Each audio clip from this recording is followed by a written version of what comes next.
Class की science के chapter number 1 के बारे में बताने वाले हैं। ये पहली वीडियो होने वाली है उस चैप्टर की, आगे और भी वीडियो आ सकती हैं। तो चैप्टर का नाम है chemical reaction and equation, Hindi में बोलते हैं रासायनिक अभिक्रिया और समीकरण। तो उससे पहले अपन चैप्टर को स्टार्ट करने से पहले वैसे तो चैप्टर का नाम से ही समझ जाओ, रासायनिक अभिक्रिया यानी कि इसमें रिएक्शन आने वाली हैं और केमिकल रिएक्शन आने वाली हैं, एंड इक्वेशन। और जब अपन लोग क्या करते हैं, रासायनिक अभिक्रिया को लिखते हैं फॉर्मूला में या सिंबल में, तो उसे इक्वेशन बोलते हैं, हिंदी में समीकरण बोलते हैं, इंग्लिश में इक्वेशन। तो उससे पहले अपन चैप्टर को स्टार्ट करने से पहले एक चीज देखते हैं, चेंजेस देखते हैं, हिंदी में बोलते हैं परिवर्तन। चेंज क्या है, बेसिकली दो तरीके के होते हैं, एक होते हैं फिजिकल चेंज और एक होते हैं केमिकल चेंज। एक होते हैं भौतिक परिवर्तन और एक होते हैं रासायनिक परिवर्तन हिंदी में। तो जैसे कि दो तरीके हैं, एक तो फिजिकल और एक होते हैं केमिकल। केमिकल यानी कि रासायनिक, ठीक है, और फिजिकल यानी कि भौतिक। तो इनमें मेन अंतर क्या है, फिजिकल चेंज, पहले मैं फिजिकल चेंज बताने वाला हूँ। फिजिकल चेंज क्या होते हैं, फिजिकल चेंज ऐसे चेंज है जिसमें क्या होता है, कोई नई चीज नहीं बनती है। जैसे क्या है कि अगर अपने पास एक लकड़ी का टुकड़ा है, लकड़ी का टुकड़ा अपन क्या करते हैं, तोड़ देते हैं जैसे, तो उसके दो हिस्से हो गए, लकड़ी के टुकड़े के दो हिस्से हो गए, लेकिन अपन ने ये भी परिवर्तन ही है, यानी कि चेंज है। पहले एक लकड़ी थी, अपने तोड़ा तो दो टुकड़े हो गए, दो टुकड़े हो गए, तो ये भी परिवर्तन है, चेंज है। लेकिन ये कैसा परिवर्तन है, भौतिक परिवर्तन, फिजिकल चेंज। क्यों? क्योंकि इसमें कोई भी नई चीज नहीं बनी, पहले भी लकड़ी थी, बाद में भी लकड़ी ही है। जैसे अपने पास कोई एक गिलास है कांच का, अपन उसे छोड़ देते वो टूट जाता है, पहले भी वो कांच था और बाद में भी क्या है, कांच है, यानी कि ये भौतिक परिवर्तन। तो भौतिक परिवर्तन से अपन को यही पता चलता है कि भौतिक परिवर्तन में कोई भी नई चीज नहीं बनती है। जैसे कि एक और एग्जांपल लेते हैं, अपने पास क्या है, एक वाटर है, पानी है, ठीक है, H2O। सूत्र क्या होता है, फॉर्मूला क्या होता है, H2O, पानी का, ठीक है। अपन ने क्या किया, इसे फ्रीज में रख दिया और ये जम गया, आइस बन गई। क्या बन गई, आइस बन गई। तो आइस, अभी देखो पहले तो पानी था, अभी ये आइस बन गई, लेकिन अभी भी ये है तो पानी ही। अभी जैसे कि अगर इसका भी तुम सूत्र बोलोगे या फॉर्मूला बोलोगे तो H2O ही होगा, यानी कि पानी ही है। अगर इसे फिर से रख दोगे तो फिर से पानी बन जाएगा, आइस। तो ये भी कैसा परिवर्तन है, भौतिक परिवर्तन, यानी कि फिजिकल चेंज है। तो याद रखना, भौतिक परिवर्तन ऐसा परिवर्तन जिसमें कोई नई चीज नहीं बनती है, वही रहती है। यानी कि जो भी अपना उत्पाद बना, प्रोडक्ट बना, इंग्लिश में प्रोडक्ट बोलते हैं, अभी मैं बताऊंगा रिएक्टेंट और प्रोडक्ट को अच्छे से बताने वाला हूं। उससे पहले आप इतना समझो कि भौतिक परिवर्तन के अंदर ऐसा परिवर्तन होता है यानी कि जिसमें कोई नई चीज नहीं बनती है, यानी कि सेम प्रॉपर्टी होती है, यहां भी पानी है, यहां भी पानी है, ठीक है। बहुत सारे एग्जांपल हो सकते हैं, जैसे लकड़ी का टूटना, या जैसे अपने पास कोई ईंट है, ईंट को अपन दो हिस्सों में तोड़ दिया, दो हिस्से हो गए, लेकिन है तो वो पहले भी ईंट थी और बाद में भी ईंट ही है।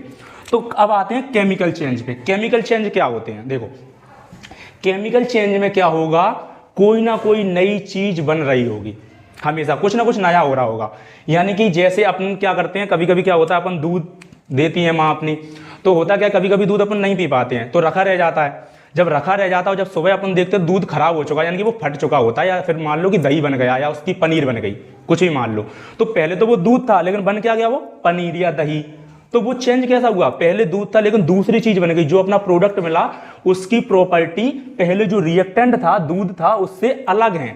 तो ये चेंज कैसा चेंज है, केमिकल चेंज है। और भी बहुत सारे एग्जांपल हो सकते हैं, जैसे अपनी कोई लोहे की एक कील है, नेल है, उसे अपन थोड़े समय के लिए छोड़ देते हैं, वो नमी के साथ रिएक्शन करती है, ऑक्सीजन के साथ रिएक्शन करती है और क्या बना देती है, जंग बना देती है। तो पहले तो वो अलग था, लोहा था, लेकिन फिर बाद में क्या बन गया, जंग बन गया, कलर भी चेंज हो गया, है ना। तो अपन आगे अपन पढ़ेंगे, 4 कंडीशन होती हैं, वो कॉमन कंडीशन है जिससे अपन ये पता लगा सकते हैं कि केमिकल रिएक्शन हो रही है या नहीं हो रही है। अब केमिकल रिएक्शन होगी तो पक्का उसके अंदर कौन सा चेंज होगा, फिजिकल चेंज या केमिकल चेंज, तो उसके अंदर होगा केमिकल चेंज, तभी उसे अपन लोग केमिकल रिएक्शन बोलेंगे। तो अभी तो मेन डिफरेंस बता के समझ गए कि फिजिकल चेंज क्या होता है, इसमें कोई नई चीज नहीं बनती है, जो अपना प्रोडक्ट है वो रिएक्टेंट के एकदम समान होगा, प्रॉपर्टी उनके गुण जो होंगे वो एकदम समान होंगे। जबकि केमिकल चेंज में क्या होगी, उनके जो गुण हैं, जो नई चीज बनी हुई है उसकी प्रॉपर्टी, उसके गुण अलग होंगे, यानी कि केमिकल चेंज में कोई ना कोई नई चीज बन रही होगी, ठीक है। अब अपन लोग चलते हैं केमिकल रिएक्शन के अंदर। जैसे कि अपन ले लेते हैं जैसे हाइड्रोजन है अपने पास और है ऑक्सीजन, इधर दोनों मिलकर क्या बना लेंगे, H2O, जल बना लेंगे। ये तो सब जानते हैं, ये पानी है, वाटर है। तो देखो इधर हाइड्रोजन गैस थी, ये भी जाके क्या है, गैस है, और इधर जाके इनने जल बना लिया, क्या बना लिया, जल, यानी कि वाटर बना लिया। जबकि ये कैसा है, लिक्विड है, कैसा है, लिक्विड है। ये भी ऑक्सीजन क्या थी, गैस थी, ये भी क्या थी, गैस थी। तो एक ये रिएक्शन है, ये कैसी रिएक्शन है, केमिकल रिएक्शन है। समझ में आ रहा है। अब अगर तुम्हें दिख रहा होगा, ये मैंने ऐसे इनमें फॉर्मूला के रूप में लिख दिया, यानी कि सिंबल के रूप में लिख दिया। जब इसे हमने सिंबल के रूप में लिख दिया, फॉर्मूला के रूप में लिख दिया, तो इसे हम इक्वेशन बोलेंगे। क्या बोलेंगे? इक्वेशन। और कैसी इक्वेशन? केमिकल इक्वेशन, यानी कि रासायनिक समीकरण। ठीक है, अब अगर इसे हम ऐसे ना लिखकर इसे हम शब्दों में लिख दें, वर्ड में लिख दें, जैसे कि हाइड्रोजन H2 है तो मैंने यहां लिख दिया हाइड्रोजन, या इंग्लिश में लिख दिया, यानी कि शब्दों में लिख दिया, सीधा सीधा कहने का मतलब ये है। ठीक है, और यहां O2 है तो यहां मैंने लिख दिया ऑक्सीजन, और यहां मैंने ये तीर की जगह तीर का, एरो की जगह एरो बना दिया, और यहां H2 की जगह क्या लिख दिया हमने? वाटर, या जल लिख दिया हिंदी में। ठीक है, यह इसका सूत्र, यानी कि हमने जब इसे क्या किया, शब्दों में लिख दिया, वर्ड में लिख दिया, तो इसे हम बोल देंगे अब वर्ड इक्वेशन, शब्द समीकरण हिंदी में, इंग्लिश में बोलेंगे वर्ड इक्वेशन। सिंबल में लिख दिया, फॉर्मूला में लिख दिया, तो इसे हम बोल देंगे इक्वेशन, समीकरण। ठीक है, तो अभी देखो, अब इसे सिंबल में लिख दिया तो इसका दूसरा नाम ये भी है, स्केलेटन इक्वेशन बोल देते, इसे हिंदी में बोल देते ढांचा समीकरण।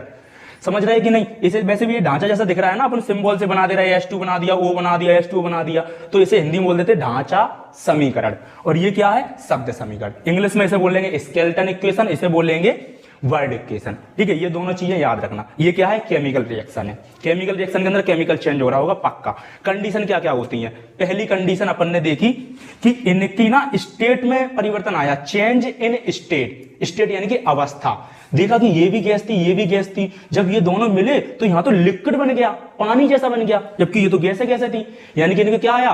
पहला पॉइंट यही पता चल रहा है, अगर केमिकल रिएक्शन हो रही होगी तो हो सकता है उसमें क्या हो रहा हो? चेंज इन स्टेट, यानी कि अवस्था में परिवर्तन हो रहा होगा। क्या लिखेंगे अपन लोग? चेंज इन स्टेट, हिंदी में बोलेंगे अवस्था में परिवर्तन।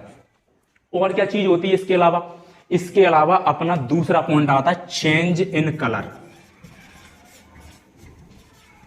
ये सर कैसे हो गया? ये तो अपन को समझ गए। देखो, अवस्था में परिवर्तन, गैस थी, गैस किस मिली? यहां लिक्विड बन गया, यानी अवस्था बदल गई, उनकी स्टेट बदल गई।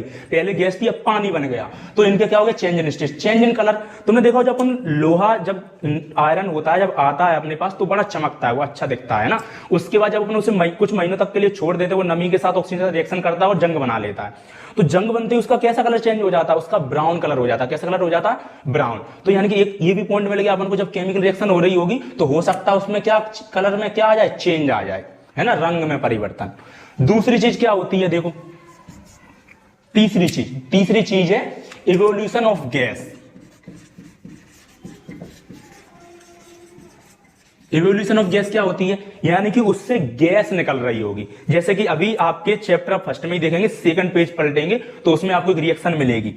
रिएक्शन ये मिलेगी, देखिए, Zn है, जिंक प्लस जिंक की रिएक्शन कराते हैं अपन लोग HCl अम्ल के साथ, हाइड्रोक्लोरिक अम्ल, ये अम्ल है, एसिड है। ठीक है, इनकी जब रिएक्शन होती है तो Zn क्या करता है? हाइड्रोजन को हटा देता है। हाइड्रोजन को जैसे ये हटा देगा और Cl के साथ अपना बॉन्ड बना लेगा तो क्या मिलेगा? Zinc chloride, ZnCl। ठीक है, और यहां से क्या आती? हाइड्रोजन। तो हाइड्रोजन गैस यहां से निकल जाती, क्या निकल जाती है? हाइड्रोजन गैस यहां से निकल जाती है। तो अपन को ये पता चला एक और तीसरा पॉइंट कि इवोल्यूशन ऑफ गैस, यानी कि गैस निकलती है। ठीक है, लास्ट क्या आता है? Change in temperature. इसके अलावा यहां लिख दे रहा हूं मैं,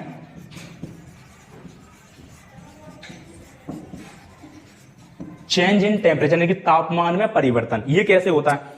आपने देखा होगा जब अपन लोग जब कलई लाते हैं, दीपावली के दिनों में क्या रहते हैं? कलई लेकर आते हैं, तो क्या करती है अपनी मम्मी? कलई पोतने से पहले उसे क्या करती है? रात भर पानी में भिगो देती, डाल देती है, भिगो देती है। तो तुमने देखा होगा कभी वो खदकती है, बहुत तेज एकदम खदकने, खोलने लग जाती है, रात भर खोलती है, फिर जाकर सुबह अपन लोग उसे क्या करते हैं? बाल्टी में निकाल के जो भी पोता पाती करते हैं वो कर देते हैं। ठीक है, तो होता क्या? तुम देखो ना, वो खदकती है, यानी कि पहले अपन ने जैसे पानी डाला उसके साथ में, यानी कि जब वो खदक रही, यानी कि गर्म होगी, यानी कि उसके टेम्परेचर में क्या आया? परिवर्तन आया, यानी कि चेंज इन टेम्परेचर। और ये भी जब इसमें आप देखेंगे, ये वाली रिएक्शन के अंदर ये हाइड्रोजन गैस निकल रही है, इसमें क्या करेंगे? जिंक के आप छोटे छोटे टुकड़े ले लेंगे और उसे HCl अम्ल में डालेंगे जैसी करके, तो उससे हाइड्रोजन गैस निकलेगी। हाइड्रोजन गैस निकलेगी और जैसे आप बीकर को पकड़ेंगे, उस कांच के फ्लास्क को पकड़ेंगे, तो आपको पता चलेगा कि वो गर्म हो चुका है। पहले तो गर्म नहीं था, लेकिन जब वो गर्म हो चुका है, यानी कि उसके टेम्परेचर, यानी कि तापमान में क्या आया? परिवर्तन आया। तो ये 4 पॉइंट है, याद रखना। ये कॉमन कंडीशन है किसी भी केमिकल रिएक्शन के लिए, यानी कि केमिकल रिएक्शन हो रही है, आप इनको चेक करना, इनमें से कोई एक चीज हो रही होगी, हो सकता दोनों हो या सकता